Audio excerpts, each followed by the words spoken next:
حضور نے اپنے زمانے سے لے کر قیامت تک 5 ادوار ذکر کر دیے، ہماری پوری تاریخ اس میں ہے۔ مسند احمد ابن حنبل کی روایت ہے رحمہ اللہ، اور راوی ہے حضرت نعمان ابن بشیر رضی اللہ تعالی عنہ، تکون النبوۃ فیکم ما شاء اللہ ان تکون، مسلمانوں تمہارے مابین نبوت رہے گی جب تک اللہ چاہے کہ رہے، یعنی میں بنفس نفیس موجود رہوں گا تمہارے مابین جب تک اللہ چاہے گا۔ اس کے بعد انک میت و انہم لمیتون، اے نبی آپ کو بھی موت آئے گی اور ان کو بھی آئے گی، انتقال تو ہونا ہے۔ فرمایا ثم یرفع اللہ اذا شاء یرفعها، پھر اللہ جب چاہے گا اس نبوت کو اٹھا لے گا، یعنی میرا انتقال ہو جائے گا، وصال ہو جائے گا صلی اللہ علیہ وسلم، وفداہ آباؤنا و امہاتنا۔ پھر دوسرا دور آپ نے فرمایا ثم تکون خلافۃ علی منہاج النبوۃ، پھر دور ہوگا خلافت کا جو نبوت کے نقش قدم پر ہوگی۔ یہ الفاظ بڑے اہم ہیں، عام طور پر ہمارے ہاں جو لفظ زیادہ معروف ہے اور بول چال میں زیادہ آتا ہے وہ خلافت راشدہ آتا ہے، اس سے اچھی طرح نوٹ کر لیجئے یہ اصطلاح حدیث میں نہیں آئی ہے۔ خلفائے راشدین کا لفظ آیا ہے، علیکم بسنتی و سنت الخلفاء الراشدین المہدیین، اے مسلمانوں تم پر لازم ہے کہ میری سنت کا اتباع کرو اور میرے خلفائے راشدین المہدیین کی سنت کا اتباع کرو، لازم ہے تم پر۔ لیکن خلافت کے ساتھ جو صفت آئی ہے وہ یہاں نوٹ کیجئے، یہ عام نہیں ہے، اس کو اب ہم عام کر رہے ہیں اپنی مطبوعات کے ذریعے سے۔ خلافت علی منہاج النبوہ، منہاج منہج راستہ طریقہ، بعین ہی نبوت کے نقش قدم پر خلافت۔ یہ بعین ہی کا لفظ اس قدر زور دے کر میں نے کیوں ادا کیا ہے اس کو سمجھ لیجئے۔ خلافت راشدہ میں وہ نظام جو محمد عربی صلی اللہ علیہ وسلم نے بنفس نفیس قائم کیا، بعین ہی بتمام ہی بکمال ہی جو کا تو قائم رہا ہے۔ اس میں ایک مثال آپ کو دے دیتا ہوں کہ جب حضرت ابو بکر رضی اللہ تعالیٰ عنہ قید خلافت میں مانعین زکوٰۃ کا فتنہ اٹھا، حضرت عمر جیسے شخص نے بھی رضی اللہ تعالیٰ عنہ مصلحت اندیشی کا مشورہ دیا کہ حالات کو دیکھیے، 2 محاذ پہلے کھلے ہوئے ہیں، آپ نے جیش اسامہ بھی بھیج دیا، اس لیے کہ حضور نے تیار کیا تھا۔ حضرت ابوبکر نے فرمایا کیسے ممکن ہے جو جیش اور جس کا علم دیا ہو حضور نے اپنے دست مبارک سے، میں اسے روک دوں؟ پھر جو جھوٹی نبوتوں کے دعوے دار کھڑے ہو گئے ان سے تو ہمیں لڑنا ہی ہے، ہر صورت لڑنا ہے، ان کا کفر تو بالکل واضح ہے ازل من الشمس سے۔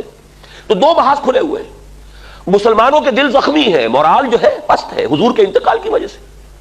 اب تیسرا محاذ نہ کھولیے، رعایت کیجئے، انہوں نے اسلام کا انکار نہیں کیا، کسی جھوٹی نبوت کا اقرار نہیں کیا، نماز کو بھی مان رہے ہیں، زکوٰۃ میں بھی یہ نہیں کہہ رہے کہ زکوٰۃ نہیں دیں گے، صرف یہ کہہ رہے ہیں کہ ہم حکومت کو نہیں دیں گے، اپنے طور پر دیں گے، خرچ کریں گے۔ تو ذرا لینینسی برتیے، مصلحت کو دیکھیے، تیسرا محاذ نہ کھولیے۔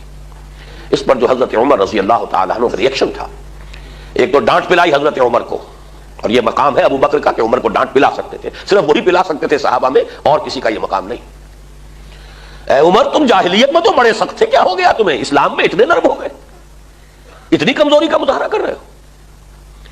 دوسری بات فرمائی، اور یہ ہے اصل جس کے لیے میں عرض کر رہا ہوں، ایبدل الدین وانا حی، کیا دین میں ترمیم کی جائے گی جبکہ میں ابھی زندہ ہوں؟ میرے جیتے جی دین میں ترمیم نہیں ہو سکتی۔ کس حد تک کہا ہے کہ خدا کی قسم حضور کے زمانے میں اگر یہ زکوٰۃ کے اونٹوں کے ساتھ ان کو باندھنے کی رسیاں بھی دیتے تھے، اگر یہ کہیں گے کہ اونٹ لے جاؤ رسی نہیں دیں گے تب بھی میں جنگ کروں گا۔ تو حضرت ابو بکر کی آپ دیکھیے فصاحت اور بلاغت کی بھی انتہا ہے، اس سے زیادہ تاکید کا کوئی اسلوب ہو نہیں سکتا تھا کہ اگر صرف رسی دینے سے انکار کریں گے، اب آپ بتائیے کہاں اونٹ کی قیمت، کہاں اس رسی کی قیمت؟ اتنی ترمیم بھی مجھے گوارا نہیں ہے، اور خدا کی قسم اگر کوئی اور میرے ساتھ نہیں چاہے گا میں تلے تلہا جاؤں گا اور جنگ کروں گا۔ بہرحال میں نے یہ وضاحت کی کس لیے کہ خلافت علی منہاج النبوۃ، جو کا تو خلافت کا نظام ہے کہ جو قائم رہا، جسے ہم عرف عام میں خلافت راشدہ کہتے ہیں، حدیث کی اصطلاح میں خلافہ علی منہاج النبوہ، یہ نظام دوسرا تھا۔ حضور نے فرمایا یہ بھی رہے گا جب تک اللہ چاہے گا، پھر یہ بھی ختم ہو جائے گا، ثم یرفع اللہ اذا شاء یرفع، پھر اسے بھی اللہ اٹھا لے گا۔ اس کے بعد آیا تیسرا دور، حضور کے الفاظ کیا ہے؟ ثم تکون ملکا عاضا، پھر ایک دور آئے گا ملوکیت کا، اور اس کا وصف ہوگا کاٹ کھانے والی ملوکیت۔ عض یعض یوم یعض الظالم علی یدیہ، قیامت کے دن جو ہے ظالم اور کافر جو ہے اپنی مایوسی میں حسرت کے ساتھ اپنے ہاتھوں کو کاٹ رہے ہوں گے، ہائے ہماری شامت، ہم کس راستے پر چلتے رہے کہ آج اس انجام سے دوچار ہونا پڑا۔ عض یعض، کاٹنا، دانتوں سے کاٹنا۔ کٹکھنی ملوکیت کا دور آئے گا، فتکون ما شاء اللہ ان تکون، پھر وہ بھی رہے گی جب تک کہ اللہ چاہے گا کہ رہے. ثم یرفع اللہ اذا شاء یرفع، پھر اللہ تعالیٰ جب چاہے گا اسے بھی اٹھا لے گا. اس سے مراد کیا ہے؟ خلافت راشدہ یا خلافت علی منہاج النبوہ کے بعد جس نظام کو عرف عام میں خلافت کہا جاتا ہے، حدیث نبی نے اسے ملوکیت سے تعبیر کیا. خلافت تو ایک معنی میں ہم اس کو کہہ سکتے ہیں، یہ بھی میں کل اس نقطے پہ مزید گفتگو کروں گا جب خلافت کی حقیقت، اس کے شرائط بیان کروں گا. اس لیے کہ کتاب و سنت کی ٹوٹل بالادستی وہاں موجود تھی. خلافت بنو امیہ میں بھی تھی، خلافت بنو عباس میں بھی تھی، خلافت عثمانیہ میں بھی رہی ہے. لیکن یہ ہے کہ وہ نظام جو ہے دولت کی تقسیم کا نظام بدل گیا، اور یہ در حقیقت ملوکیت یوں سمجھیے کہ دور بنو امیہ جو ہے 90 برس ہے اس کے، یہ ٹرانزیشن کا ایک پیریڈ ہے، عبوری دور ہے. خلافت علی منہاج النبوہ سے ملوکیت تک پہنچتے پہنچتے ایک دن میں تو بات نہیں ہو گئی تھی نا. دور بنو امیہ جو ہے ٹرانزیٹری پیریڈ ہے. اصل ملوکیت جا کر جو جمی ہے وہ دور بنو عباس سے، جب محل بنے اور ٹھاٹ جمے، وہ دور در حقیقت، ورنہ اس سے پہلے عربی حضارت اور بدویت جو ہے دور بنو امیہ میں برقرار تھی. لیکن بہرحال ظالم حکومت تھی، اس میں تو کوئی شک نہیں. میں چند اس کے اشارے کر رہا ہوں. جو کچھ ہوا حسین ابن علی رضی اللہ تعالی عنہما کے ساتھ کربلا میں، اور یہ تو چونکہ ان کا ذکر جو ہے بہت زیادہ ہوتا ہے، ہر سال جو ہے خاص اہتمام سے ہوتا ہے، اس لیے بچہ بچہ واقف ہے. وہی کچھ ہوا حضرت عبداللہ ابن زبیر کے ساتھ مکہ مکرمہ میں، عین مکہ مکرمہ میں ذبح کیے گئے ہیں. حرمت حرم مکی کو بٹا لگا ہے. پھر واقعہ ہررا ہوا ہے، 3 دن تک مدینے کو لوٹ مار کیا گیا اور مدینے کے اندر خواتین کی بے حرمتی ہوئی. واقعہ ہررا، حرم نبوی جو ہے اس کی بے حرمتی ہوئی. پھر حجاج ابن یوسف کے ہاتھوں سینکڑوں تابعی شہید کیے گئے. تو تاریخ کے حقائق ہیں. اور میرے لیے اس سے بھی کہیں زیادہ دردناک اور تاریخ کے اعتبار سے کہیں زیادہ فیصلہ کن ظلم جو تھا، محمد ابن قاسم کو بلا کر شہید کر دیا. وہ نوجوان، ٹین ایجر نوجوان جو آیا تھا، فاتح تھا اور اتنا نیک، اتنا پارسا، ہندوؤں نے اپنے ذہن کے مطابق اسے اوتار کا درجہ دیا. وہ تو اپنے ذہن سے سوچیں گے نا. مورتیاں بنا کر مندروں میں رکھ دی گئی جن کو پوجا جا رہا تھا. ایسا نیک، اتنا صالح، اتنا پارسا، ایسا متقی، ایسا عادل حکمران. اگر کہیں انہیں موقع مل گیا ہوتا تو اسی وقت ہندوستان پورا فتح ہو جاتا. لیکن ملوکیت کو سب سے بڑا خطرہ لاحق ہو جاتا ہے اگر کوئی شخص اتنا پاپولر ہو گیا تو ہمیں خطرہ ہے، ہمارے اقتدار کو خطرہ ہے. وہاں تو سوچنے کا انداز یہ ہوگا کیا جرم تھا محمد ابن قاسم کا. تاریخ خاموش ہے. بے گناہ بلایا گیا، شہید کر دیا. یہی ہوا بعینہ ہی موسیٰ ابن نصیر کے ساتھ رحمت اللہ علیہ، جس نے کہ شمالی افریقہ کا اکثر و بیشتر حصہ فتح کیا تھا. اور اس کے ایک ادنا کمانڈر تھے طارق ابن زیاد، طارق جو برکنارہ اندلس سفینہ سوخت، جس نے پورا جو ہے آئیبیرین پیننسولا فتح کیا ہے. موسیٰ ابن نصیر کو بھی بلا کر جان بخشی کر دی گئی. بوڑھے تھے بہت، ورنہ یہ کہ اتنا ذلیل کیا گیا ہے، تیز دھوپ میں کھڑا رکھا گیا ہے، بے ہوش ہو کر نیچے گرے. خطرہ دونوں سے ایک ہی بات کا تھا کہ ہماری بادشاہت کو ان افراد کی یہ پاپولیرٹی جو ہے اس سے خطرہ لاحق ہو گیا. یہ ہے وہ، ابھی تو یہ دور میں ابھی بنو امیہ کی بات کر رہا ہوں ساری. پھر جو بھی ٹھاٹ جمے ہیں اور جو عیش ہوئے ہیں، اور کوہ قاف کا سارا نسوانی حسن جو ہے جو بغداد کے محلوں میں آیا ہے، پھر رقص و سرود جو بھی ہوا ہے، سب کو معلوم ہے.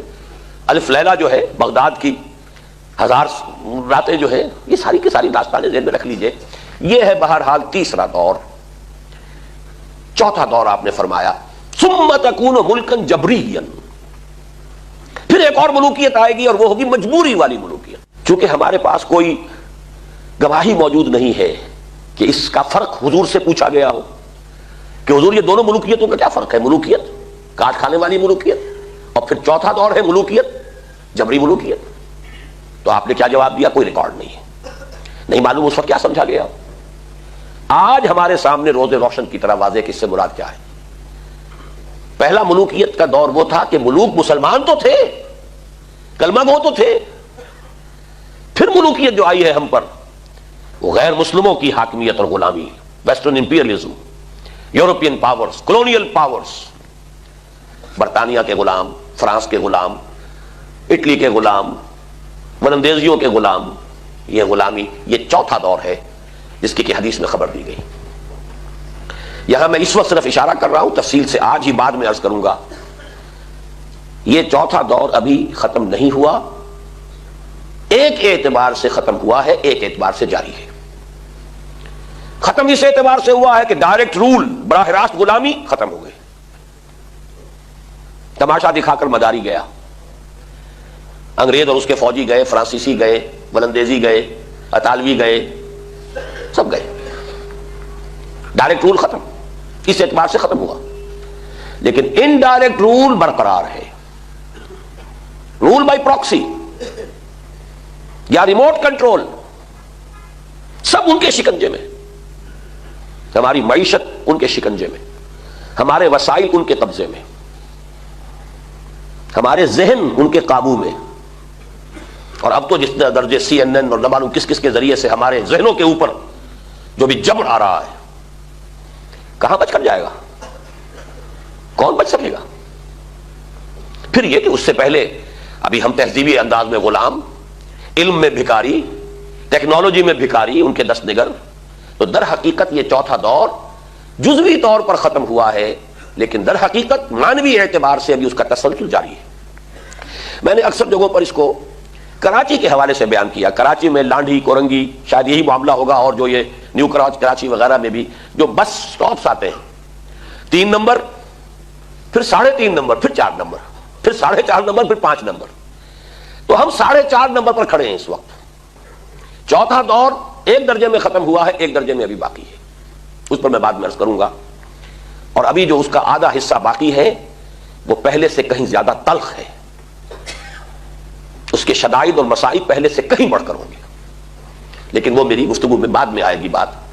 اب آئے ہم آخری دور پر، حضور نے فرمایا بہرحال اس کو بھی ختم ہونا ہے، ثم یرفعہ اللہ اذا شاء یرفع، پھر اس دور کو بھی اللہ اٹھا لے گا جب چاہے گا کہ اٹھا لے، ثم تکون خلافۃ علی منہاج النبوہ، پھر دور آئے گا خلافت علی منہاج النبوہ کا۔